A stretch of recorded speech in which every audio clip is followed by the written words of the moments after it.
All right, welcome back to Cosmic Disclosure. I'm your host, David Wilcock, and I'm here with Corey Goode. I'm actually learning a lot myself by talking to him about this because even though we discuss some of these things on the phone, I've never really gotten to see it all laid out like this. It is a tragic story. In fact, I would say this is probably the greatest drama of any of Corey's accounts that we've had since he was first taken to Mars and was captured and almost killed before he got portaled out. So Corey, welcome back to the program. Thank you. So where we last left you, you have now been in the bus with Kari on the way back from this meeting in the Kuiper Belt in which this man who becomes the Wrangler later on in our story and Gonzalez were both sitting there and they're looking at intel, but they don't want to tell you anything, which means you and I, and thus our audience and everybody else, is getting cut off from valuable stuff. And everything we've been hearing is that this is all building up to some epic defeats of the Cabal on Earth, some stuff that we want to know more about. Right. So did you get any sense that of the progress towards the exposure and defeat of the Cabal from any of these briefings at all? It sounded as though everything was still status quo on the negotiation side, but there was beginning to come information about Antarctica was starting to come out, and there was a little bit of that in there, but that really developed more later. The Wrangler and Gonzalez started to give you information about Antarctica? Right. That well, Antarctica and more information about that was actually the time I was given information about bases, the underground bases in Brazil and Argentina that Cabal groups were going into, like ants, bringing supplies and all kinds of stuff. And I was told about the rift system that ran from Antarctica and connected to another rift system that ran underneath South America, Central America, on up to the United States. And these rifts are in the ocean, and they're like traversable tunnels with water in them? These are actual like tectonic rifts that, you know, like a rift.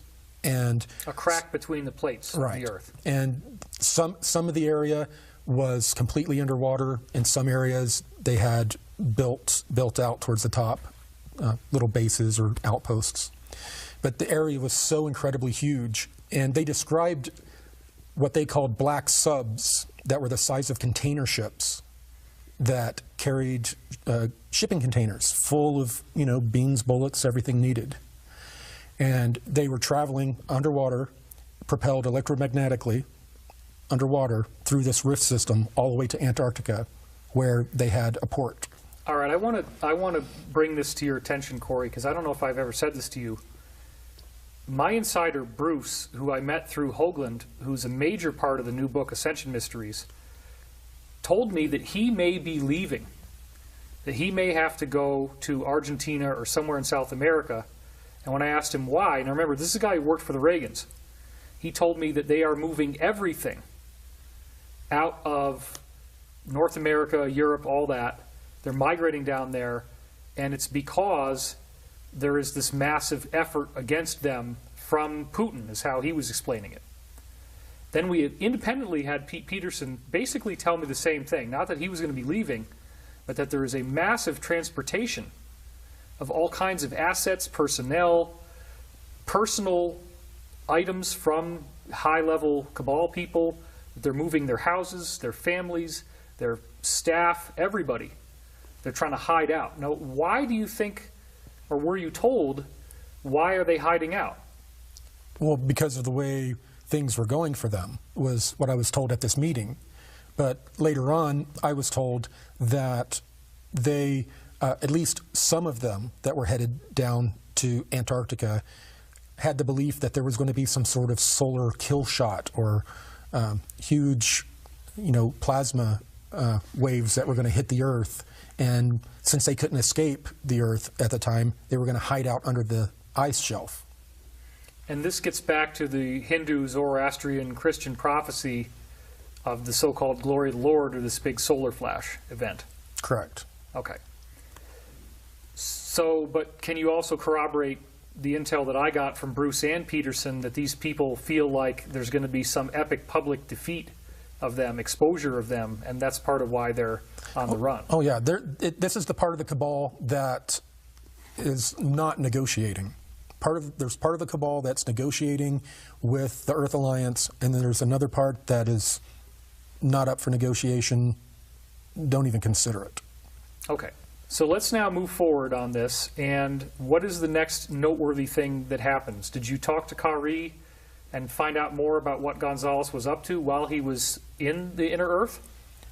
Yes, and that had occurred a little earlier. The conversations I was having with Kari were after she had told me that Gonzalez had not only made things to where only he went to this outpost, this ancient builder race outpost that was working, operational.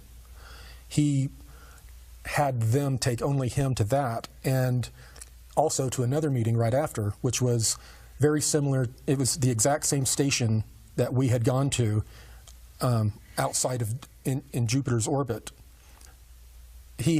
After that, he had been taken directly out to Saturn, which had an exact duplicate base or station that we had gone to around Jupiter, that we had meetings with the Super Federation group.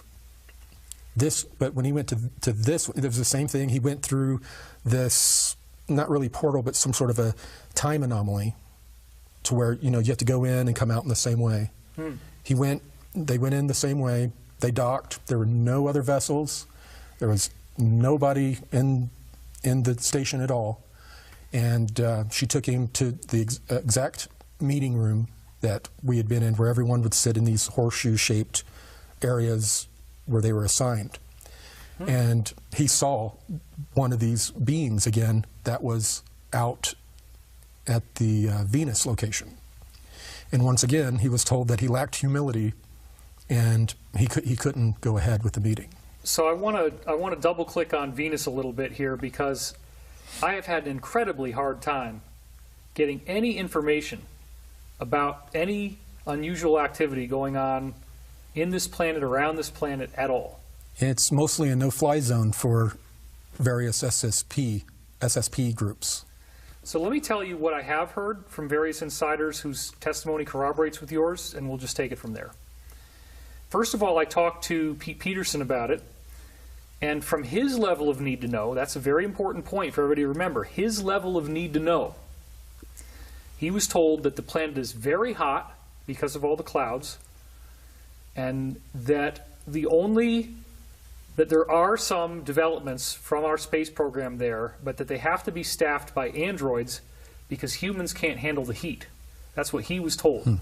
That everything that's there is run by basically robotic humanoids and not people, because the temperature is so sweltering. Yeah. Well, we have bases that are floating in the clouds of Venus. We as in the space program? The space program. And you knew that while you were in Solar Warden? Yes, I'd read about those facilities. Okay. Could you tell us a little bit about what they are, what they did?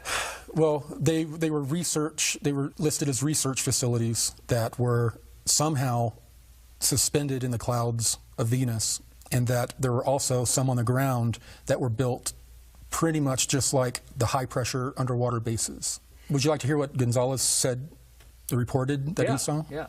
Him and in the ANSHAR buscraft and Kari. Now, when did he report this to you, first of all? Or did you get this from Kari? They both reported it to me when they were both sitting in the... In the construct? In the construct. Okay. All right, so what did Gonzalez tell you in the construct happened to him? He stated that they entered Venus atmosphere and... Was he in the ANSHAR buscraft? Yes. Okay. They entered the Venus atmosphere, and when they got down to the area where the clouds broke, and all of a sudden these holograms just sort of over these different areas, and there were I don't know what you mean by... Well, they turned off. The holograms turned off. Hologram, like camouflage holograms that were covering... So what you're seeing without the hologram, with the holograms in place, just looks like a regular, ordinary, barren planet just geology. Surface? Okay. He could see these very large H-shaped buildings and flew down, went down into the ground of Venus, and traveled a little ways before they landed in a cavern. And this one that he went to was a working outpost. So For who? For the ancient builder race. This was So the ancient builder race technology. did not leave. Well, the technology was still working. Wow. Yes. Once they had landed and disembarked from the craft, he was told to wait at the entrance, not to come in, and Kari and two others, probably the pilots, walked in to this arch area that he could just see a piece of kind of an angled glass-like structure going up, and he couldn't make out the rest of the structure. And they walked inside. And it was of colossal size? Colossal size. Wow. So Gonzalez is waiting in the area where they had landed, but watching. And they walked in, and all of a sudden, everything lit up. The glass got darker, and then started to have all these symbols appearing, all going all the way up it's like a A-frame, I guess, going up like this. And all of these symbols started appearing. And one that he could make out, he said, looked like a backwards E that had a little G thing on the bottom, a symbol he had never seen before. And that's the one that really stuck in his head. The rest were real small, and they would just appear and disappear, just all up and down this thing. Now, how does this match up with other cool stuff that Gonzalez has seen? He's obviously been to a variety of star systems. He's seen all kinds of extraterrestrial constructs. This was bases. a big deal. Was he blown away by this? Yes. No one had heard of any working ancient builder race technology, or any that was not just destroyed or had been visited and picked at. But Scavenged. this seems to have been protected by holograms and very much active. It hadn't been smashed by meteors. It was still working just fine. Correct. So he's blown away. He's tripping out from this. He was very excited. But you were supposed to be there with him, weren't you? Correct. But he is now playing this dodgy game and didn't invite you. Right. So what happens next? He sees all these symbols on the wall. He saw, the three ANSHAR came back, and Kari said that they refused to, and he could see the being that they were conversing with. And what did that look like? It was a 12 to 14 foot tall, completely white being, white clothes, and that's from that distance. That's he said that it had a head that had a very interesting nose that came down that reminded him of the Easter Island heads. Oh, like the Moai. Yeah, that was kind of similar, not exactly. So he was pretty excited, and then the ANSHAR walked up, and Kari told him that he would not be entering the facility or the outpost because the guardian of the outpost had told him that, or they called him a sentinel. The sentinel had said that Gonzalez lacked humility. Okay, I think a lot of people may be confused at this point because you told us before that ancient builder race folks are long gone. They left behind a whole bunch of ruins, including these little tablets that can create stasis fields where you hopscotch through 10,000 years.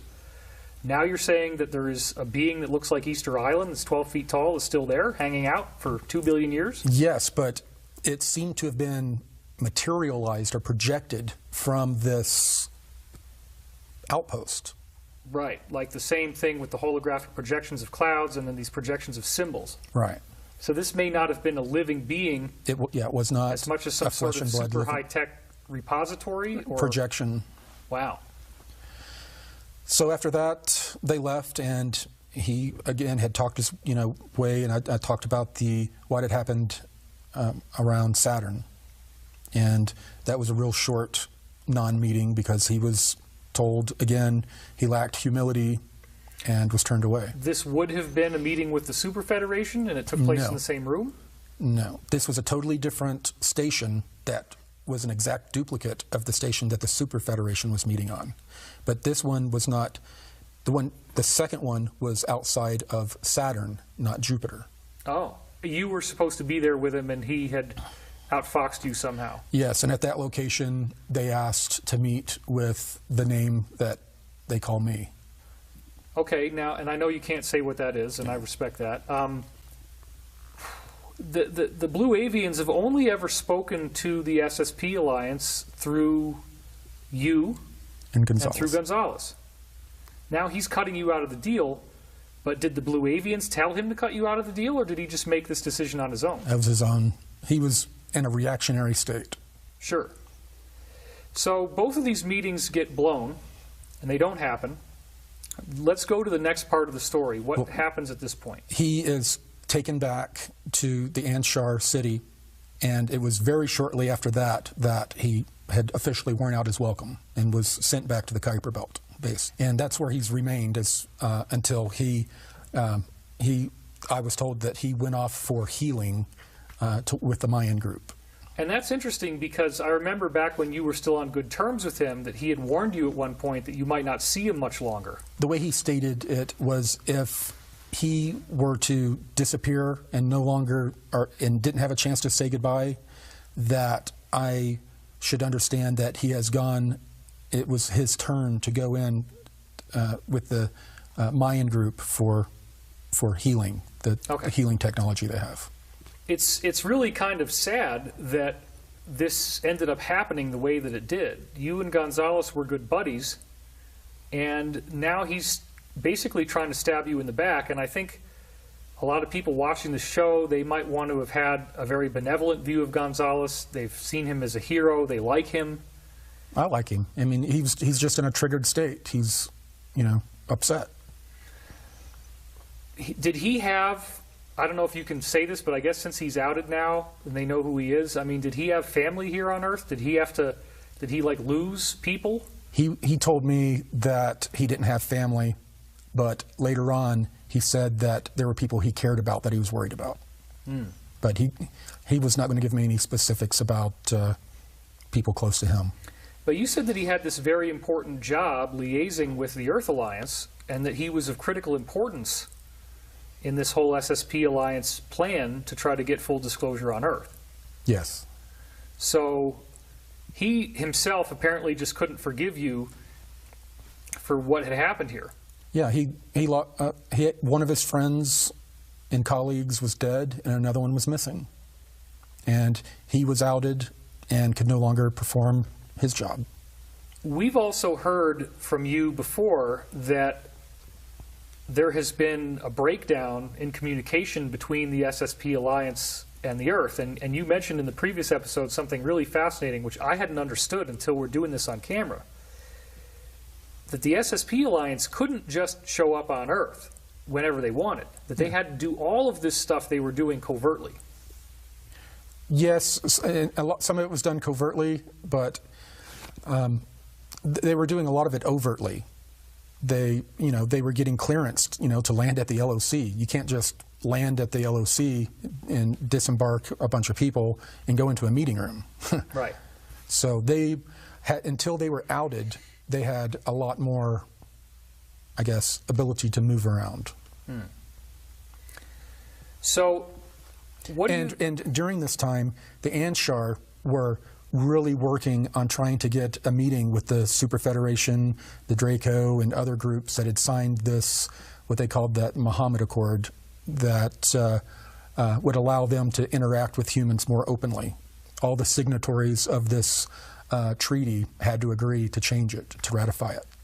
This involved the evil and the good groups all having to form a treaty with each other? All groups present in the solar system that were in competition, had different agendas. They were supposedly up until the time just after Muhammad, they were appearing to people and having open conflict in the skies. And this treaty stated that they would allow humanity to develop on its own overtly, and they would only covertly manipulate and puppeteer the leaders. Why do you think both the good guys and the bad guys would agree to something like this? Well, because they were having major skirmishes. They were chasing each other. out of different areas. They were destroying the genetic experiments of the others. It was chaos. So this treaty essentially served both sides. It kept the game fair. They both have to work covertly. They can't tell us who they are. Each side gets to take its chance for the tidal belt, which is the control of the planet and control of humanity. Yes, and humanity's ascension, whether it goes dark or positive. And also, I kind of intuitively picked up or felt that it also involved maybe carving up the planet into territories. I see. So now let's get to what happens next. Next, I had another series of, I guess, etheric conference calls with Kari. In the construct? In the construct. And in one of them, she told me that I should be ready to go and have the meeting that I was supposed to have on Venus and visit the ancient outpost. Oh. And very shortly after that, I'm not sure how many days, I went and I laid down in bed. I was just starting to fall asleep, and then a flash, and I'm confused. I'm still laying down on some sort of bed kind of thing, and I sit up, and just the atmosphere, you're in a different place.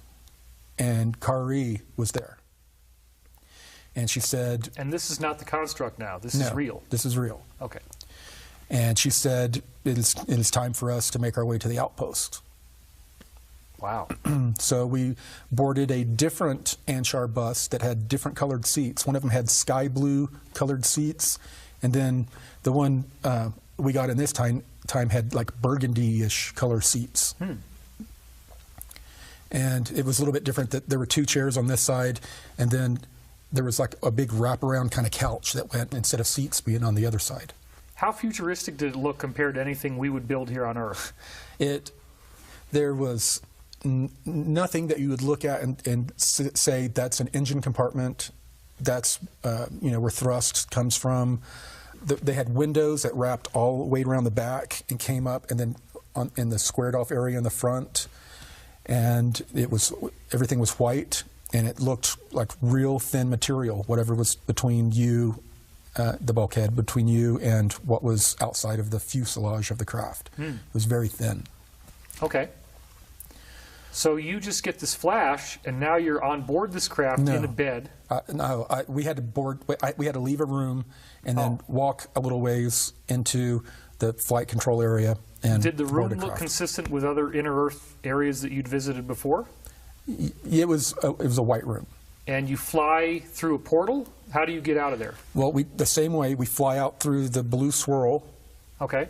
And we exited the atmosphere, and we headed to Venus. She said we were going to Venus, to the ancient outpost. And that was a very short trip in that craft. We were talking a little bit, but all of a sudden we were just there in a matter of minutes. And we stopped pretty far off. Venus was about this big. And there were all of these real long, several kilometer long craft that were real narrow, almost pencil looking. And they had faded red, looked like paint on the back and on the nose cone. And then there was faded, some sort of, I guess, ornamentation, decoration that had been on that I couldn't make out, close to where the cockpit was. And they were pointed down towards Venus, with the rear end sticking out, towards space. And we're just parked there.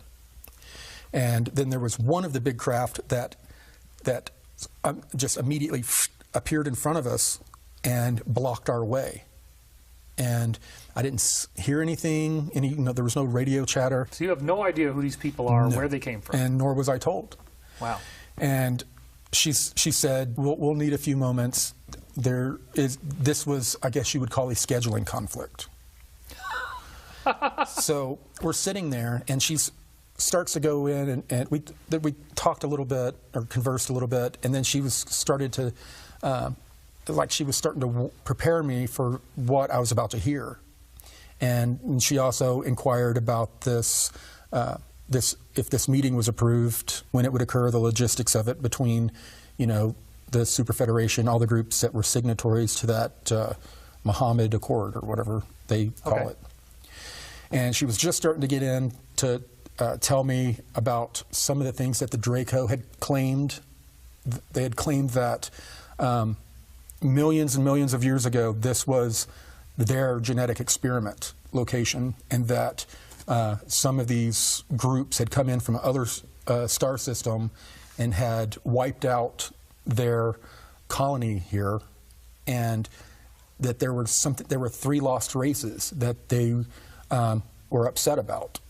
You said the Draco only showed up after the super Earth exploded 375,000 years ago. She said this was the narrative that they were putting forth, that the Earth was theirs, and it always was. And she was like really just starting to get into that, and she stopped and said, we will have to return another time. What are these 3 lost races? I don't know. Okay. I don't know. But the Draco are claiming that they made them, or that they started out here? That they started out here. That's all that I got out of her before, you know, we started to head back. And so you were turned around by these ships. You weren't able to proceed with the mission. Correct. What's the next noteworthy thing that happens in our story now? Well, in the conversation, I was talking about how things were rough between the SSP Alliance and I, and how I had been told that I didn't really have that much to offer them. You know, that I pretty much only thing I had to offer them is to do odd jobs and to work for them. She said that will soon change because you're going to accompany us on a reconnaissance flight. And I was like, okay. And so we headed back to Earth, and we flew in the atmosphere, the same area where we punch out and punch in, and we head down at an incredible rate of speed. I could see a landmass area. I didn't know what it was because it was very cloudy and it was dark. And we shot down, and then right when we got to the surface of the water, I was thinking we're going to punch through the water. We straighten out parallel with the water and increase speed. And all of a sudden I start seeing, looks like ice cubes all, you know, next to each other everywhere, almost like you could walk on them. Tons of ice. And you don't literally mean cubes, just you're talking like icebergs. Right, but we're passing by it real fast. Okay. And she starts telling me, she said, the technology of this craft is incredibly intuitive. She said, do not get lost in the data. And yeah, I had the same look on my face, I'm sure. But she said this just before we started heading right towards a giant wall of ice, like an ice shelf. And we were heading directly towards it at speed. Wow. And we passed right through what had to be some sort of hologram. And as soon as we punched through, we saw an area carved out to where the largest ship that we have could go through and still have 2 or 3 times the height of the ship, you know, to the ceiling of this archway. But there was all of this, I guess, steam. It was real foggy at the entrance. This like fog was coming out. And we headed directly into this basically ice tube. And we were flying all around, and there would be areas, all you see was ice, but then you'd see like a little bit of rock outcroppings. And this was several miles that we went like that way until everything started to then spread out and open up. And then we were flying over water. We're flying over water, under the ice. And then we came up upon this little island area that had a little outpost, like looked like an industrial city, but not a city, it was small.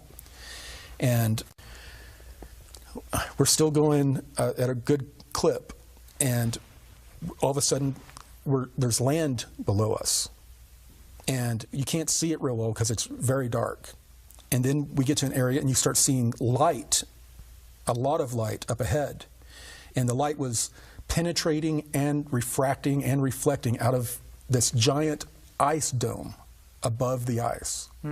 And there were these pools of water that had steam coming out of them. And it was obviously very warm. There were trees that looked about this big that had pine needles on them, but it was so dark I couldn't make them out real well. And we curve around this mountain, and there were these mountain peaks that came up out of the ground and disappeared into the ice, the ceiling of the ice. It was bizarre. And this was obviously, this ice pocket, or little igloo under the ice, was obviously created by the thermal activity. And this was in the northwest area of Antarctica. We then came upon the first really big industrial city that I saw under there.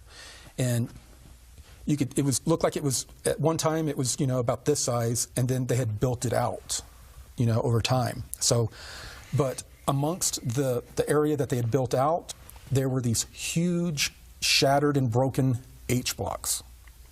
So the H blocks were like the ones that we see in Peru at Pumapunku? Same kind of idea? Except some of them were up in the ice, like frozen up and partially exposed out of the ice. Some of them were pushed down in the sediment with just kind of like the corners sticking out. And then there were broken pieces of the H blocks everywhere. And these were very, very large. Very large. Now, you've said before that Antarctica was originally a habitable world and that there was some kind of Earth axis realignment, a physical movement of the Earth in space that caused it to become the South Pole, thus causing the Atlantean flood. The waters that come in then quick freeze and turn into glaciers. Right. So these were ruins from before that happened, most likely. Right. Okay. And they were obviously crushed by the ice at one point. Another thing, we saw all of these large triangle craft. I couldn't tell if they were hovering above the ground or parked on the ground because of the lighting conditions. And it was pretty well lit from all of the industrial lights reflecting off the ice in the general area of where this complex was. And as we flew over, we see 2 conventional-looking submarines and a few of those very large black subs, and they had these cranes on kind of like a train track that were positioned and unloading. Part of the almost egg-shaped black sub, the top kind of like slid back like that and exposed the inside, and they were unloading. And it was at this point that I started wondering how many of these outposts are there? Is there anything under the ground? What, I started thinking all this stuff, and all of a sudden, these displays, like holographic displays, started popping up all around.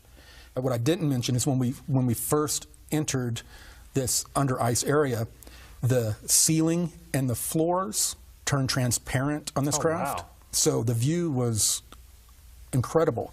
The back of the seats were transparent. You could see through them. If you looked back behind you, you could see the burgundy area where people sit.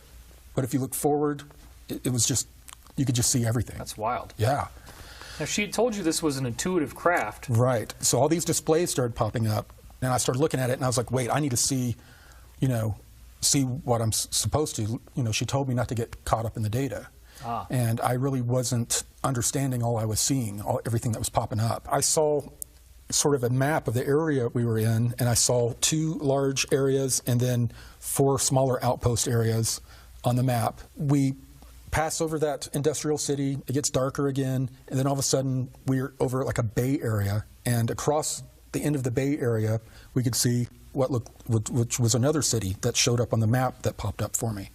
And I thought we were heading right towards it. But we stopped over the water, and I look up, and I see this huge, the ice was 200 to 300 feet above the surface of the ground in most of the area, but in this bay area, it was 600 feet or 500 feet. It was much higher. The ceiling was higher. The ceiling was higher. Yeah. And there was this large hole, 70 to 90 meters wide, that went up and then went off at an angle above us. It was a huge, and it's apparently where all the thermal heat is escaping. So, from this underground volcanism that you say is causing the igloo. Yeah, there was all kinds of volcanism and stuff down there. Hence all the steam you're saying. Yeah. So we stopped underneath it, and I think we're about to shoot up through it. But instead, we go into the water. like flat, like belly flop almost, but just into the water, and we're underwater. And it's dark. It's pitch black. And, we're, traveling under the water, and then all of a sudden we enter into this cavern-type area where obviously these subs are coming and going from. And I don't know how far, we head back a ways, and I see 2 or 3 of those subs coming with a long line of tiny little bubbles behind it and a light out the front. And this was obviously a rift, and the rift started to curve around, and we traveled around curving, and then we saw this huge arch that was, it was so big. And what it had done is a rift was curving around this way, and this was a arch that connected to rift or tunnel areas. And it was ancient. And those little black guys at the bottom, what's that? Those are the giant black subs. Wow. That's how big this area was.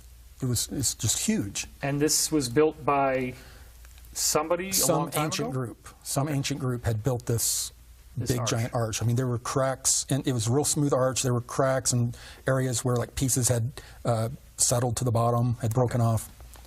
We headed through that. I thought we were, headed back to the ANSHAR base, and then we shoot up through the top of this rift cavern, and we pop out of the ocean in where a blue swirl is, and then we go right back in. And we're at the Air Command Center, and that was the end of that. What time approximately do you think this was when you had this trip? Do you remember exactly? Was it in April of 2016 or March? This was at the end of April, early May. Okay. Now I remember getting a briefing from you on April 27th is what my written notes say.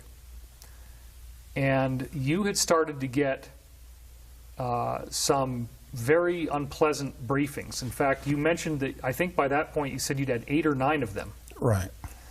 And this was the first wind that I got that you and I were not necessarily doing a good job, and that there was some very significant trouble that we were in with the people in the Alliance. Well, all of these experiences, all of the information that I've just shared was intel that the SSP Alliance and the ANSHAR stated it was critical to get the information out to the public, because there are people that also look at this intelligence in the Earth Alliance, that they wanted to give them the intel of the actionable intel because of some other operations that were going on.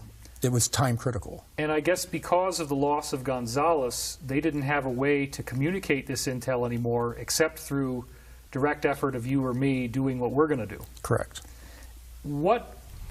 I know what you told me on that briefing from April 27th, that you had 8 or 9 meetings. I didn't really get the full scope of how bad it was, but let's start to go into that now. In the beginning, they said that the incident of me being chemically interrogated had destroyed basically my relationship with them and their trust in me. So you said also that when you had that meeting with Gonzalez at the metal table, that there was this guy writing things down on a piece of paper, and this guy ends up contacting you again. Right. So tell us about him, whatever you can say that's safe. Right. Well, this guy he's a very, very unpleasant individual. He introduced himself to me and said, "You can call me the Wrangler." He said, "I am brought in when we have assets that are underperforming or are not doing what they're supposed to wrangle them." And he said that in order for me to get some of their trust back, they wanted to do what they called a chemical debrief. Wow. Yeah. And if I had any idea what I was agreeing to, I would not have done so. It was just a euphemism for another chemical interrogation. One that I agreed to, and that they wanted to put me under so they could find out anything that I may have betrayed and unknowingly betrayed. So they're worried about, in the haze of battle, that if you've been compromised and brought in, They want to know exactly how much stuff you leaked. Right. But since you were amnesic, you're not going to necessarily remember it, and then that means the enemy has a weapon they could use in a surprise attack against them. That's how they presented it to me, basically. Okay. So I agreed. This chemical debrief was it was horrible. The chemicals burned. The other ones didn't when they went in. I mean, burned bad to where I was like, you know. Jeez. And they just started laying in with all kinds of questions and everything, and that is kind of a fog to me. But what was really the most stressful part of my relationship with this wrangler is the way he treated me. He treated me with complete disdain, told me that I needed to toe the line and start picking up some of Gonzalez's work on the ground. If I did so, they would give me more material support and technology to help me with issues I'm having with my body. They reiterated people that have been through what I've been through in the 20 and back, that, you know, I'm going to start having more problems with eyesight, neurology, and he starts listing all these things. You know, he said, you know, you should wear lead sunglasses the way your eyes are, and, you know, he was basically dangling a carrot in front of me. When you said material support, this means they were actually offering you what could have been a potentially very high-paying job. No, it was more of Gonzalez's operational fund.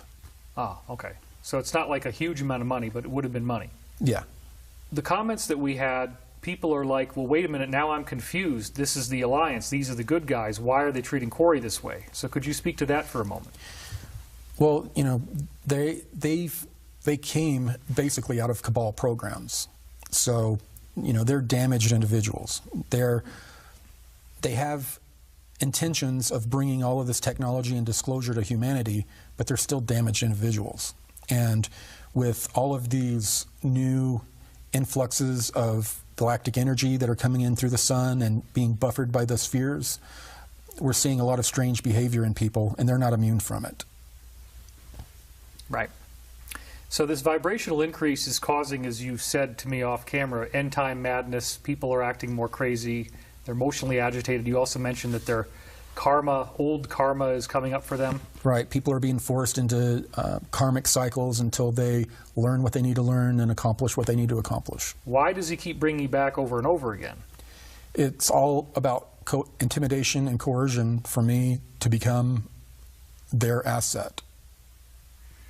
Now, when you eventually briefed me on this the day before I was to start speaking at Contact in the Desert, you also told me some pretty shocking stuff that made it sound like they were trying to blackmail you about beams that were aimed at your house and my house.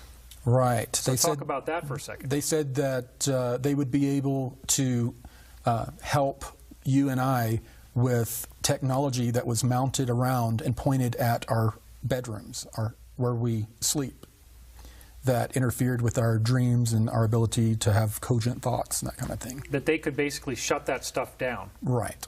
But they're not going to do it unless you accept the job. Right. And whether that's true or not, I don't know. This was such a manipulative person and situation. You know, it's really hard to tell. Okay. So you tell me this, and then I do not act. Because for about I'm in 6 the middle, weeks. and it's driving you crazy, because I just really didn't grasp. When you told me this, you were very emotional, you didn't say very much.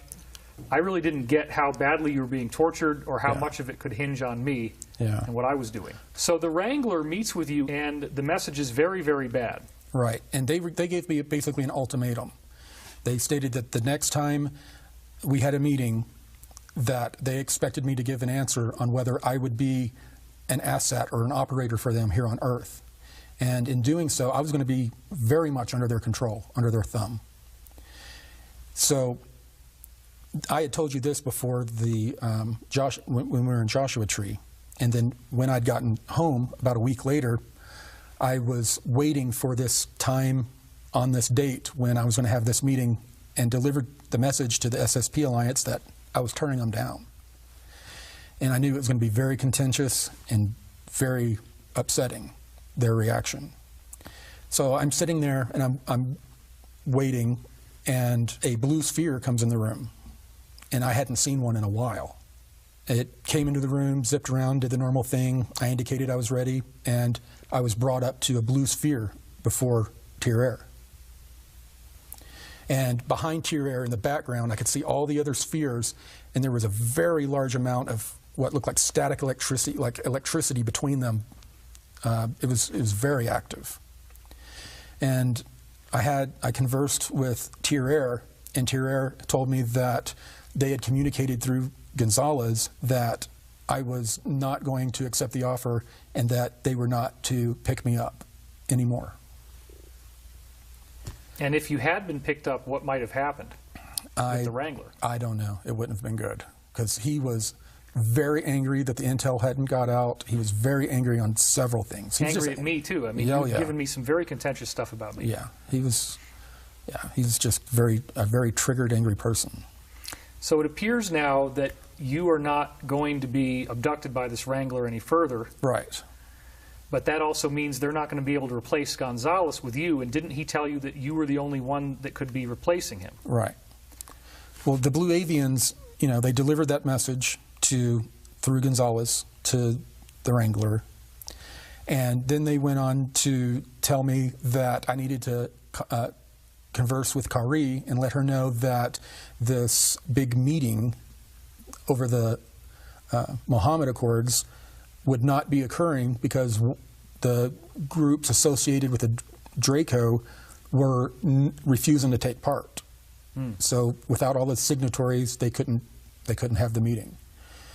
And I was also told about we're about to experience a lot of end-time madness, that the SSP were not immune from it, and that the strangest part towards the end was that when masses of people start having visitations from dead family members, that is a big sign. It's going to happen en masse. That is a big sign that the veil has thinned to the point to where we're about to go through the transition. Ascension, in other words. And that they told you, I remember you telling me, many of the things that you folks who are into the UFOs and have been watching this show are interested in, expecting to see, that those things will happen very soon after these event. Mass ghost sightings start to occur. Right. So after this meeting, I was brought back to my home in a blue sphere, and very shortly after, Kari contacts me through this etheric... the construct. Yeah, the construct.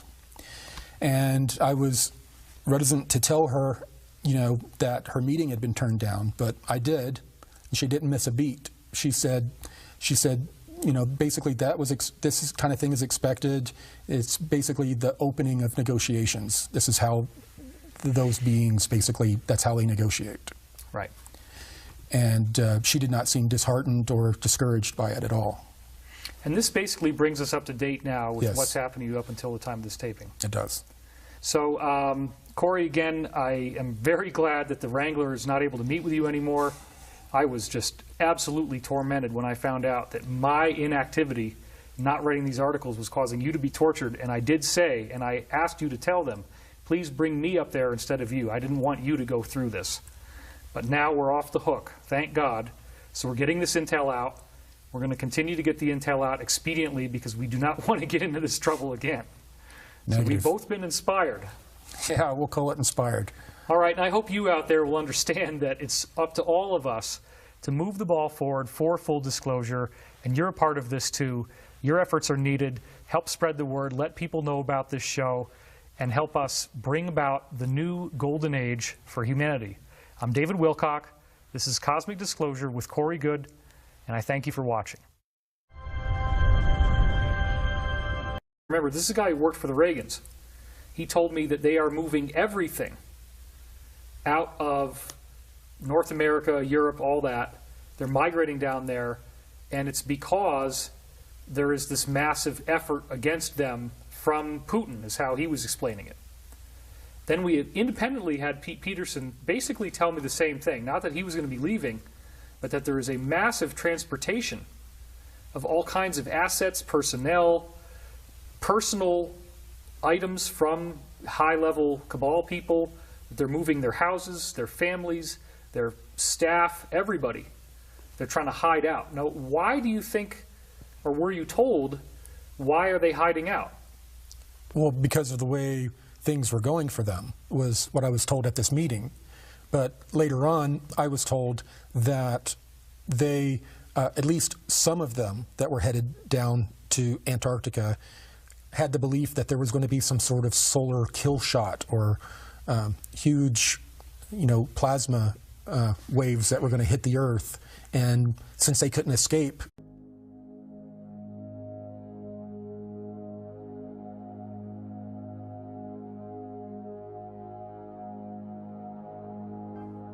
All right, welcome back to Cosmic Disclosure. I'm your host, David Wilcock, and I'm here with Corey Goode. I'm actually learning a lot myself by talking to him about this, because even though we discuss some of these things on the phone, I've never really gotten to see it all laid out like this. It is a tragic story. In fact, I would say this is probably the greatest drama of any of Corey's accounts that we've had since he was first taken to Mars and was captured and almost killed before he got portaled out. So Corey, welcome back to the program. Thank you. So where we last left you, you have now been in the bus with Kari on the way back from this meeting in the Kuiper Belt, in which this man who becomes the Wrangler later on in our story, and Gonzalez, were both sitting there and they're looking at intel, but they don't want to tell you anything, which means you and I, and thus our audience and everybody else, is getting cut off from States. And these rifts are in the ocean, and they're like traversable tunnels with water in them? These are actual like tectonic rifts that, like a rift. And a crack between the plates of the Earth. And some of the area was completely underwater. In some areas, they had built out towards the top, little bases or outposts. But the area was so incredibly huge, and they described what they called black subs that were the size of container ships that carried shipping containers full of, beans, bullets, everything needed.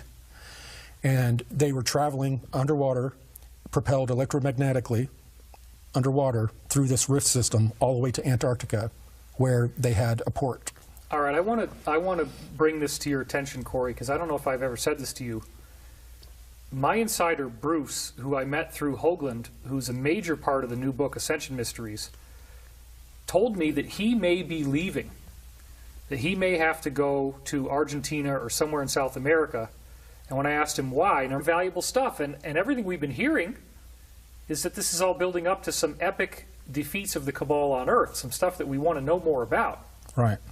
So did you get any sense that of the progress towards the exposure and defeat of the Cabal from any of these briefings at all?